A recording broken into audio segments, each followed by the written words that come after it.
We all know there are things in life that we just shouldn't trust. On my most recent trip, I saw some tantalizing gas station sushi, and until I got a little closer, you'll know why later why I didn't choose that. Also, from maybe a Nigerian prince, $100 for 100 million. What a trade, huh? Well, today we're going to look at things that we probably shouldn't trust in retirement planning and in life. Let me grab Walt and we'll dive right in.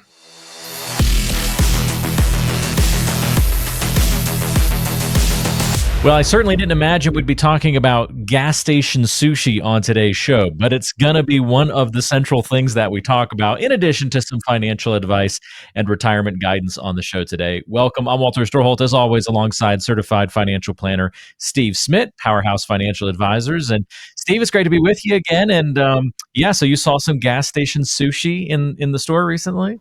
I did, and it looked amazing. It was in this really beautiful case. And I walked up to it. It was in the middle of Nevada, probably only gas station of 50 miles. So we have an AI rendering of what that gas station sushi may have looked like, and that Steve has signed off on, saying, yeah, that's pretty close to the real thing. So there it is. And yeah, that's looking a little dim, I think. That rice has lost a little life, and whether that's roe or something on top, it's not looking good. Yeah, there's something else growing on there, some additional protein or something to boost your immune system. Even the jalapenos aren't looking too healthy there.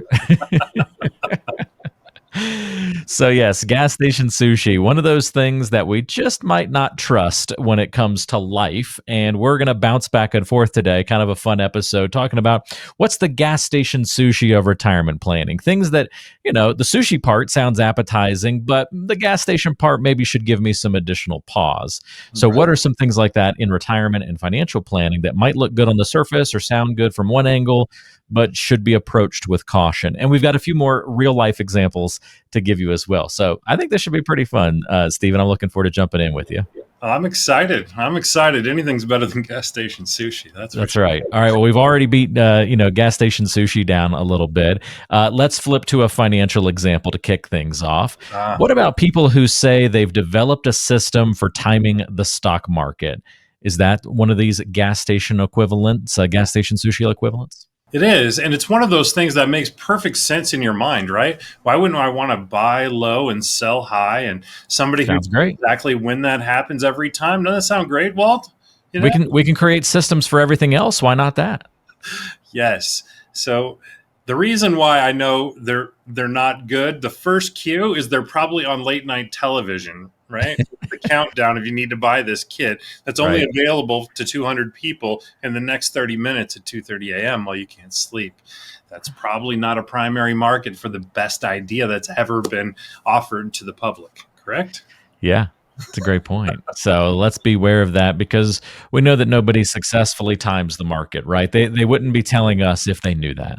Correct. Yeah. There's strategies, and there's times, that we can get a little more bullish, a little more bearish. So there's those out there, but if you're talking about a specific timing, that does not exist for sure.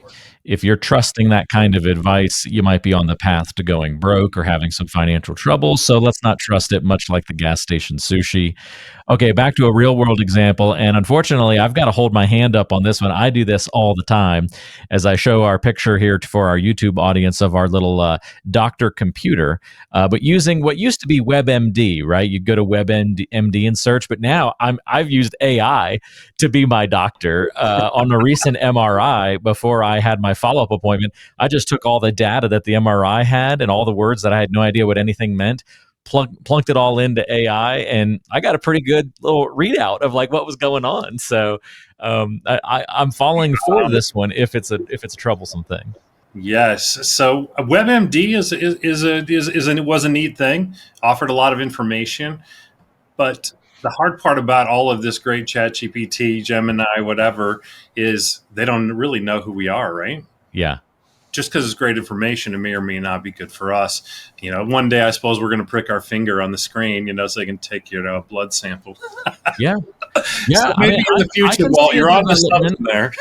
Where the basic stuff could be covered by AI, right? Like Yeah, Hey, simple blood test. Let's see how your A1C is looking, and sure. it's all handled right there. And unless there's a problem, you get the clearance and you're good to go. Maybe, I don't know. Yeah, it just doesn't really have any kind of knowledge of you, your background, tendencies, anything. Yeah, So general knowledge. It kind of reminds me of the old Peanuts episode when I think it was Sally or something. 10 cents for some yeah, advice or something. Just random, yeah. right? Charles was always in trouble when he went to visit her, right? Well, that is kind of what WebMD was, right? Anything you searched, it basically ended with call 911. Like you either have cancer or you're immediately dying, right? Right, So you're done. I've Write noticed your AI bill on the doesn't way to the quite go as hospital. crazy, but it did have cancer as an option on there, so Right, it was still falling into that for an ankle MRI. So it was like I'm still going to hold on to that relic of the past and suggest cancer with everything, maybe. So right. it's kind of funny. All right, back to a financial example. This would be advisors who say that there are no fees inside of your portfolio. Well, that sounds pretty good and attractive. Oh my goodness. Oh, this is hurting my heart right here. Well, normally there's two really popular places that they say that. Okay. And for one, I think everybody on the planet knows that's not true because how do you drive that nice car and have that nice office without a fee? It Hmm. just doesn't make any sense, right? Someone's getting paid, right? Someone's getting paid. So there are fees inside of a product. So one that's notorious for doing that, just generally speaking, is like a fixed indexed annuity. I'm not demonizing them, but they're very well known for saying, hey, there's no fee. But we all know that the fee is baked into the product itself in the lower fees that you get annually. It's gamified, and there's all kinds of things. We could do a whole episode on that. It doesn't make it. We're not demonizing that particular product. I'm just saying that's notorious for saying it's no fee, which is 100% not true. Yeah. Great example of one of those types of products that are out there. And I'm sure, like you said, a whole episode, we could list out a lot of additional ones. But bottom line, realize that your plan is going to have fees in some way, shape, or form. You Yep. need to ask for transparency and guidance to kind of uncover those. Have you done that with folks before, Steve, where you say, hey, let's look at what your portfolio is actually costing you for those who don't know maybe how much they are paying in fees? Is that something you help get to the bottom of with your clients? Well, 99% of the time, that's part of the whole process. Because in Okay. advisory, you disclose all the fees of the products. You Hmm. disclose your fees, any kind of custodial fee. That is actually just upfront right there. That's what I love about doing business that way. But occasionally we'll do an annuity or something like that it isn't quite as transparent, and we do the best we can to explain how we get paid and how the fees are calculated long term and what kind of the upside and downside is of a particular product like that. Yeah. Excellent. All right, let's get to our other real world example here. A bit of a mock up of an email you've probably seen at some point in your life with a little bit of a twist to it here. But this is the Nigerian prince email that's coming through. That's kind of the classic one. I think if you're an Office fan, right, they covered Michael responding to the deposed prince of something or another. This is Prince Fluffington reaching out, rightful heir to the tuna throne, releasing my fortune of 10,000 golden scratching posts. Kindly send 3 cans of tuna in your Venmo handle. Right. These seem ridiculous, but people still fall for them, don't they? They do. It's like it's only $20 or it's only $100, and I don't even have to send cash or a check. All I got to do is connect them to my credit card. Yeah. And people are like, oh, wow, wouldn't it be great if we had $1,000,000? Kind of with the same sentiment of what they do when they walk in to get a lotto ticket. And a lotto ticket is super fun, especially when it's like, I don't know, $1 billion or something like that Sure. it's been lately. What a return on investment that could be. Right. Yeah. It's that ridiculous wish, right? It's like, Mhm. hey, this would just pull me out of whatever circumstances I'm in, and I could just, Yeah. afford the bass boat and a cooler of silver bullets or whatever it is you're after. Yeah. So that it's that same kind of wishing that leads people to bite on it. Yeah, I have the money. It really wouldn't change my situation, and maybe I could, get all this money. And I think people get a little too attached to the wishing side, including the Michael from The Office. Yeah, exactly. All right, here's another one that, again, because of the allure of maybe big returns or riding the wave, might pull down our ability to make solid decisions. This would be potentially a stock market that hasn't crashed in 10 years. Is that something I can trust and say, hey, man, times are good and they're going to be good from now on? Probably not, but I bet our emotions pull us that way. Wow, 10 years. Is there some kind of like heavenly, eternal stock market that I'm not Yeah, aware it just never goes down, always up. Yeah. of? I think you have to die to get there, Walt. So we're Yeah. not going to do that. So, but yes, people do promise things like that, or say, "Hey, we're going to hedge you out. We'll do good in good times and bad times." Hedge funds seem to like to do that. They have a way to do that, bet up and down the market. But the reality, if you look at the hedge funds, the vast majority, they promise it, but rarely deliver on it. Yeah, I think a 10-year stock market is something you should become more and more wary of, not something that you trust more and more of, right? That's the whole kind of point of this conversation today, the things that you can't really trust in retirement planning as well as in real life. All right, I'm a weather nerd, so this next one hurts me, but I got to admit it's so true. As we see our little weatherman here saying it's going to be nice and sunny outside while he's standing in the rain. A weather forecast more than 3 days out, I'm just not trusting it. I'm just not believing it. That's probably solid advice, and that's probably in Colorado, but in Nevada, we're almost like 36 hours. I think we're down to, Yeah. Yeah. but it just changes like the wind because we got the mountains, right behind, and it can just Yeah. really the clouds come over, and it can just be no rain, or it can just pour down, and it's just who knows, It's literally inaccurate by minute. I have found, again, being close to the mountains probably enhances that quite a bit, just like your experience. right? I'll have my phone all the time. I'll have an alert on it that says rain should stop in the next few hours. And I go outside and there's no rain to be seen. I mean, there's nothing. It's like, what rain? And then it'll Right? say the opposite of like, it should be, rain will begin in the next hour. And like, it doesn't rain for 4 more days. It's like, you can't get it right. Yes, I think they're guessing. And when markets are down, sometimes I do wish I was a weatherman because nobody tends to even get upset at these guys for being wrong all the You time. can be wrong a lot as long as you've got a decent personality. You seem to be able to get by okay. That's right. Yes, and Yeah. work out, but other than Yeah. that, yes. Yeah, it's really all about during emergency situations, can you perform, in my opinion, for when it comes to weather. Like, that's when you need to be locked in, good communicator, giving information. The long term stuff, they're just shooting from the hip, right? Yeah, for At sure. least it feels like that a little bit. All right, back to the financial side. All this one, it kind of merges with the real world and some of these more ridiculous examples we've thrown out. Celebrity endorsements of financial products.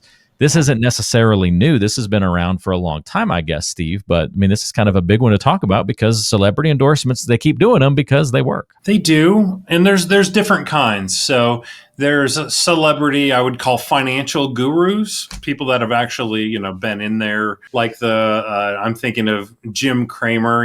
He's got his own portfolio that he Yeah. uses, but he doesn't actually run the money. He doesn't Hmm. even run his own money. So you've got that kind of celebrity. But what I'm thinking more of is where you get these reverse mortgages and things by these celebrities from the 60s that are trying to entice our seniors. I do Sure. not like that. I wouldn't trust that for sure. Not Or, that I or was it Matt Damon in crypto during the Super Bowl a few years back? Like that kind of thing? Yes, all of those things that are uncorrelated completely. And please don't take it as an endorsement for Jim Cramer, but at least he's been in finance and investing his whole life, Yeah. not just for the last 10 minutes. Right, exactly. However, do take a look at the what is it, the fund that does the opposite of everything he recommends, and it does pretty well. The one that follows his advice to the opposite of whatever he suggests. Right. The So that's anti-Kramer why. fund or something like that. Yes, that's why I say I'm not endorsing him, Yeah, but at least he's trying. It's not just I'm on screen right now, and I think this is great. yeah. Just remember the motivations for why people are doing what they're doing, right? Celebrity or not, but his motivation is actually to entertain you with his show, not really inform you or properly educate you or guide you. Much like the celebrities, their motivation is they're getting paid to promote that product. They probably have a stake in that product as part of the promotion potentially. So just be careful on all of those biases and motivation that come along with endorsements. That's just something to be very careful of. So what are you saying, Walt? We can't get the buttons? I think we could. That would just be part of the entertainment factor, right? I'm not saying you can't do both, but what's the primary motivation, right? I understand. That's the key. All right. Something else that we can't trust is what I like to call dollar store duct tape. I was so excited to get duct tape from a dollar store one time. And of course, you just didn't kind of do the math. The reason it's $1 is because it's only got a few uses out of it, right? It's rarely used, and it was the least sticky duct tape I've ever owned. So you get what you pay for in that regard. Yeah, it works good for a hair tie, though. A hair tie. A lot of experience with that, huh, Steve? No. I can't really bunch mine up too much, but my wife has long hair, so nice. In a pinch, I could offer that to her with something like that. Yeah. So it must be, I normally would definitely not want duct tape in my hair. So that must be definitely an example of how poor it is if it's good enough for hair. So no more needs to be said on that one. You're not going to trust duct tape from the dollar store with anything important. Hopefully, you're not reassembling your car with dollar store duct tape. What about this next one? Friends or neighbors' retirement strategies, coming from sources that you kind of trust in other areas of life, right? Oh my goodness, this one is actually I fight against more times than not, whether they're working or in retirement. And I find it the phenomenon is once in a while, I'll end up on both sides of this thing and actually know the truth. Okay. So I can't say anything. We've got our privacy and everything. But it's interesting. People love to talk about their wins, and they do not like to talk about their losses. So sure. Going to the casino at all ages, the night you took them for $1,000, you'll talk about that for years, decades. Yeah. But the night they took you for $5,000, you won't speak of that again, especially around the dinner table, because your wife will go nuts again and on demand. Or you won the 1,000, and that's the part of the story you tell. You just stop short of saying, then you tried to double up and lost it all. That's even worse. 5 seconds later, you lost it all, but you stopped the story before that part. Right. Well, it's the social media effect, right? Like people mostly are just posting their wins on social media, and it looks like why we've got such problem. I mean, you've got obviously teenagers in the house, right? And so I'm sure you're having these conversations and worried about that kind of stuff where they're seeing maybe their friends or celebrities only posting the good stuff, and it makes everybody's life seem so amazing because who's posting the bad stuff? I totally get it. It is so dangerous. So my kids don't have social media. They get it on the second semester of their senior year. So it's because of these things. And I've had clients for years and years. So I've learned kind of from others that have gone before me, and I've kept that away. They do have phones, but I've kept it away. And even just this, this last major thing in the news that happened in Utah. We don't need to go into that. Yeah. But several students, just without thinking, posted things that got them into a lot of trouble. Yeah, employees and students, and we've seen the fallout from a lot of that. So be careful with that stuff, and to bring it back to the financial side, friends, neighbors, people you trust, that's wonderful. But just remember, their situation's not yours. So let's not follow their strategy blindly. All right, last non-financial example. My favorite is the not trusting autocorrect, because if you do, it gets you in trouble.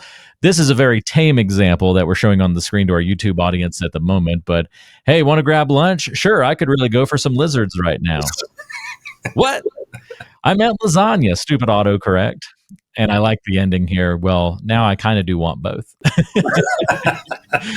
Which is good. Good little humor between that text exchange. But yeah, this one's funny. Have you ever had autocorrect or maybe even in the same category, voice to text kind of come back to bite you? Oh, many, many times. It will totally change it, or it'll be something offensive. I've had that a couple times. Right. I'm like, Oh my goodness, did it? And sometimes it won't autocorrect. So if I'm like, hello, Walt and your family, it's like, and it'll like just go hell. So hell to Walt and his Yes. family. Yeah, we actually jokingly call my dad Gemini now because his name is Jim, but we call him Gemini because my mom, whenever she would try to tell us like what they were up to that day, it would come out. She would try and say Jim and I are doing blah blah blah blah blah, but Jim and I would turn into Gemini. So then we just started calling Dad Gemini all the time, and he's like, "What?" Oh, I love it. Everybody's got those autocorrect stories. So you gotta love technology. Yeah. Speaking of following things blindly, because my dad eventually, he was like, look, you guys got me on smartphones. I love the voice to text. I do not care if it gets it wrong. And so he just embraces it. He's like, it is what it is. Figure it out, whatever it says. And if you can't figure it out, just ignore it. So everybody's cool. We're all on the same page. Like, cool. That's your approach. We love it. Go for it. So he's just following it blindly. Not the best approach, right? But he's following it blindly. We see people do the same thing in retirement planning where they follow blindly these financial rules of thumb, which sound like great rules of thumb, but maybe they're not applying the proper context to them. And that gets a lot of people in trouble, I think. That's probably a top 5 that I deal with all the time because on our 401k platforms, a good portion of our clients come from that as why I wrote the book the way I did, Power Up Your 401k. And one of those things is that there's a rebalancer tool. And in and of itself, it's not a bad thing. It's kind of like a target date. But that rebalancer tool, just like a target date fund, has no clue about the inheritance that you received or what your spouse does or, the 3, 4, 5 different properties that you have in your portfolio that you're pulling rents on. So how in the world are they going to put a retirement portfolio together when they don't have a clue of those other things? So it's something to overcome. Yeah, I think that's a really important thing to mention because you blindly follow the autocorrect, you blindly follow these rules of thumb, and ultimately it can kind of get you in some hot water, get you in some trouble. And we just want to make sure that kind of that blind following is not what's happening, not what's occurring. So trust is a good thing, right? Like, don't get us wrong, Steve. We just want to make sure that I don't know if we go the old trust but verify, or just make sure that we're trusting things that have a little bit more of a solid foundation and not these, moonshots like the lottery that you mentioned earlier on, or the gas station sushi where we're taking that risk that we know we probably shouldn't. Right. Let's just be making decisions in a little bit more solid foundation. I think that puts people in a lot better position, right? Definitely. And there's no gas stations in the Nevada desert after you take that sushi. That's right. Yeah. When you then really need to stop, you're out of luck. So I love that. Good way to bring it home, my friend.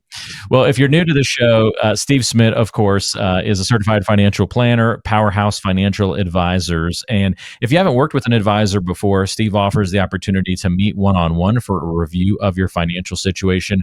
All you have to do is go to powerupyour401k.com, and you can schedule that time to visit, as well as ordering his retirement toolkit, which is packed with great resources, his book, and more information to help you get ready for retirement. But here's what's unique. Steve has pioneered the relationship between a 401k and a financial advisor, especially for those of you who are working with publicly traded utilities. This opens up the world to something bigger than just the typical, 8 or so options you might get in your traditional 401k. So even if you're not right up against to or approaching retirement in the near future, this gives you a unique opportunity that a lot of people don't have access to work with an advisor more intimately throughout your working years. And of course, as you get closer to retirement, it becomes even more and more important. But wherever you are in your working life and along that spectrum, don't hesitate to reach out, talk to Steve about your financial situation, and get great advice and guidance for your financial future. Steve, thanks so much for talking to us about gas station sushi and some of these other fun things today. And we'll look forward to talking to you again soon. All right. Appreciate you, Walt. Thank you all for listening. We'll see you next time. Absolutely. Again, go to powerupyour401k.com. Link is also in the description. We'll see you next time. This podcast is provided by Powerhouse Financial Advisors, an independent firm with advisory services offered through Parsonex Advisory Services Inc., PAS, a federally registered investment advisor. The information provided is for informational and educational purposes only and should not be considered as personalized investment advice. PAS does not guarantee the accuracy, completeness, or suitability of this information for your specific circumstances. Investment decisions should be based on an individual's goals, time horizon, and risk tolerance. Past performance is not indicative of future results, and all investments carry a degree of risk, including the potential loss of principal. Any case studies, testimonials, or endorsements shared in this podcast are illustrative of individual experiences and may not be representative of the experience of all clients. They do not guarantee future performance or success. You should not infer any level of assurance regarding future financial outcomes. Listeners should consult with a qualified financial, tax, or legal professional before making any investment decisions. Parsonex Advisory Services Inc. does not provide tax or legal advice. Be sure to consult with your tax and legal professionals regarding your specific circumstances. For a copy of our Form ADV Part 2A, which provides additional information about PAS, including our advisory fees and services, please visit powerhousefinancialadvisors.com.